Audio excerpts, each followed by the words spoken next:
ओम नमो भगवते वासुदेवाय। फाल्गुन मास के शुक्ल पक्ष की एकादशी को आमलकी एकादशी कहा गया है। इसे रंग भरी एकादशी के नाम से भी जाना जाता है। पद्म पुराण के अनुसार पुराण में वर्णित विधि पूर्वक ये व्रत करने से समस्त यज्ञों की अपेक्षा अधिक फल प्राप्त होता है।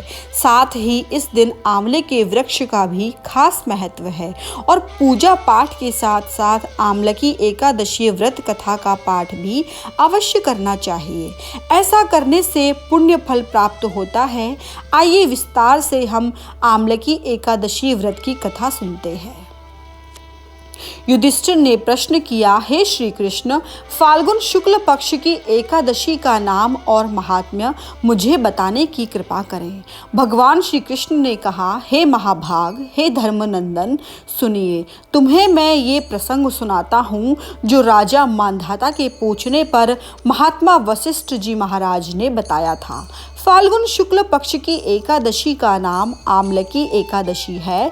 ये पवित्र व्रत विष्णु लोक की प्राप्ति कराने वाला है। मांधाता ने पूछा, हे द्विजश्रेष्ठ, आमलकी कब उत्पन्न हुई थी, ये मुझे बताइए। वशिष्ठ जी महाराज ने उत्तर दिया, हे महाभाग, सुनिए, पृथ्वी पर आमलकी कैसे आई, मैं ये बात तुम्हें बताता हूँ। आमलकी महान वृक्ष है जो समस्त पापों का नाश करता है। भगवान विष्णु के थूकने पर उनके मुख से चंद्रमा की तरह कांतिमान एक बिंदु प्रकट हुआ। ये बिंदु पृथ्वी पर जाकर गिरा, जिससे आमलकी यानी आंवले का महान वृक्ष उत्पन्न हुआ। इसे सभी वृक्षों में आदिभूत माना गया है। तभी समस्त प्रजा की सृष्टि के लिए भगवान ब्रह्मा जी को उत्पन्न किया गया। उनसे इस प्रजा की सृष्टि हुई और दानव, देवता, यक्ष, गंधर्व, नाग, राक्षस और निर्मल अंत करने वाले महर्षियों को ब्रह्मा जी ने जन्म दिया। उन्हीं से देवता और ऋषि उस स्थान पर पहुँचे। वहाँ भगवान विष्णु का प्रिय आमलकी का वृक्ष था। उसे देखने के बाद देवताओं को बहुत विस्मय हुआ। वे सभी एक दूसरे को देखने लगे। सभी वृक्ष के बारे में विचार करने लगे कि प्लक्ष आदि वृक्ष तो पूर्व कल्प के प्रकार है और इनसे हम परिचित हैं, लेकिन इस वृक्ष के बारे में हम नहीं जानते हैं। सभी को चिंता हुई। तभी आकाशवाणी हुई, हे महर्षियों, ये सर्वश्रेष्ठ आमलकी का वृक्ष है जो विष्णु जी को बेहद प्रिय है।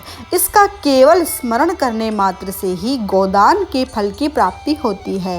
इसके स्पर्श करने से दुगुना और फल ग्रहण करने से तिगुने फल की प्राप्ति होती है।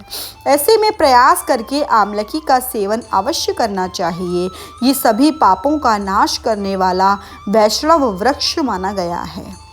इसके मूल में भगवान विष्णु का, ऊपर ब्रह्मा का, स्कंद में परमेश्वर का, भगवान रुद्र का और शाखाओं में मुनि का, टहनियों में देवता का, पत्तों में वसु का, फूलों में मरुद्रण का और फलों में सभी प्रजाति का वास होता है।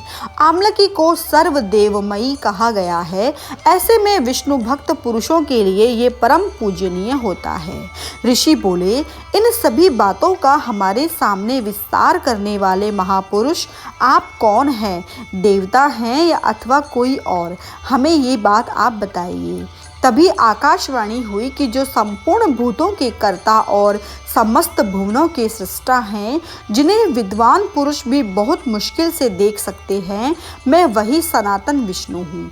भगवान विष्णु की बात सुनकर ब्रह्म कुमार महर्षियों के नेत्र आश्चर्यचकित हो गए और उन्हें बहुत विस्मय हुआ। ये विष्णु जी की स्तुति करने लगे। ऋषि बोले, संपूर्ण भूतों के आत्मभूत आत्मा और परमात्मा को हम नमस्कार करते हैं। अपनी महिमा से कभी च्युत ना होने वाले अच्युत को हम नित्य प्रणाम करते हैं। हम परमेश्वर को बारंबार प्रणाम करते हैं। दामोदर कवि सर्वज्ञ और यज्ञ यज्ञेश्वर को नमस्कार करते हैं। मायापते, आपको हम प्रणाम करते हैं।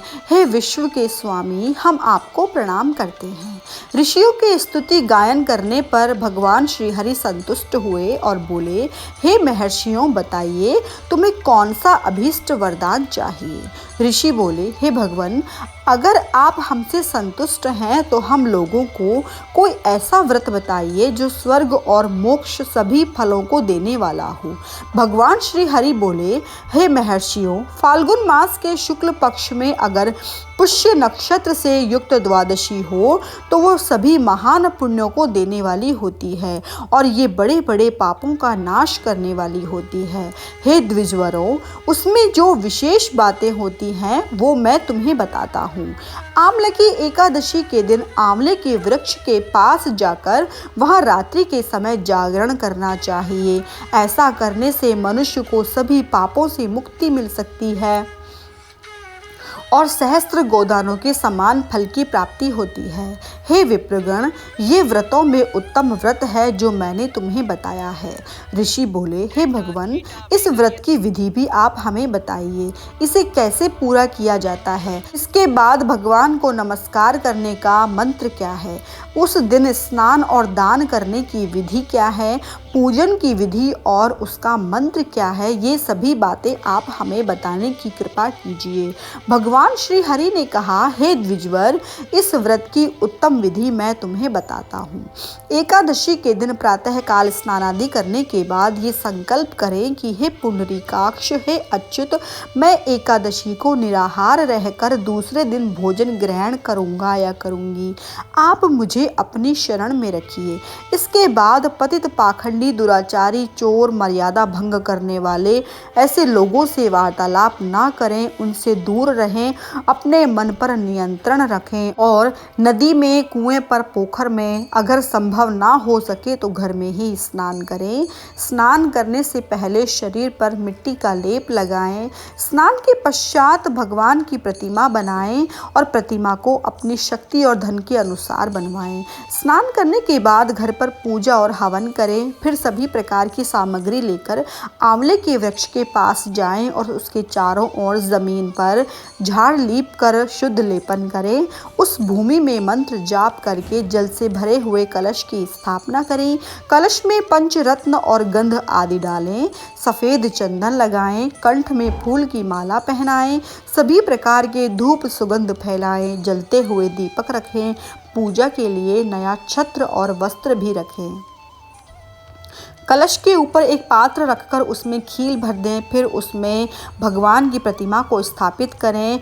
विशोकाय नमः कहें और उनके चरणों की, विश्व रूपिणे नमः से घुटनों की, उग्राय नमः से जांघों की, दामोदराय नमः से कटिभाग की, पद्मनाभाय नमः से उदर की, श्री वत्सधारिणे नमः से वक्ष स्थल की, चक्रिणे नमः से बाईं बाह की, गदिने नमः से दाहिनी बाह की, बैकुंठाय नमः से कंठ की, यज्ञ मुखाय नमः से मुख की, विशोक निधे नमः से नासिका की, वासुदेवाय नमः से नेत्रों की, वामनाय नमः से ललाट की, सर्वात्मने नमः से संपूर्ण अंगों और मस्तिष्क की पूजा अर्चना करें।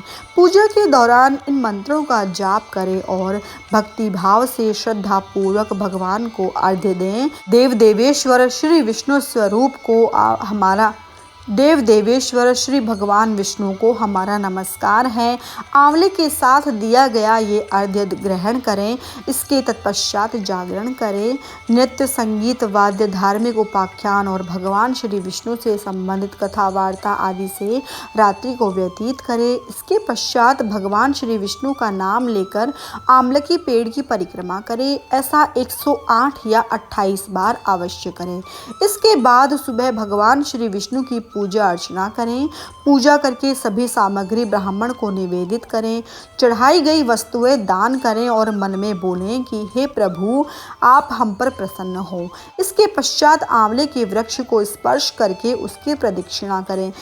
स्नान के पश्चात विधि पूर्वक ब्राह्मणों को भोजन कराएं।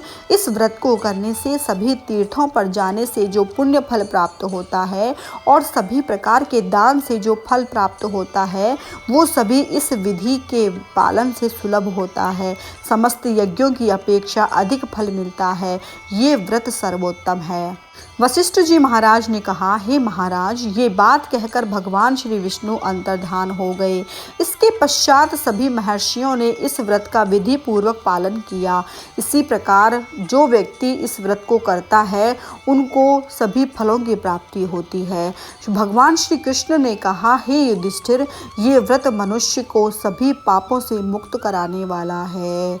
ओम नमो भगवते वासुदेवाय।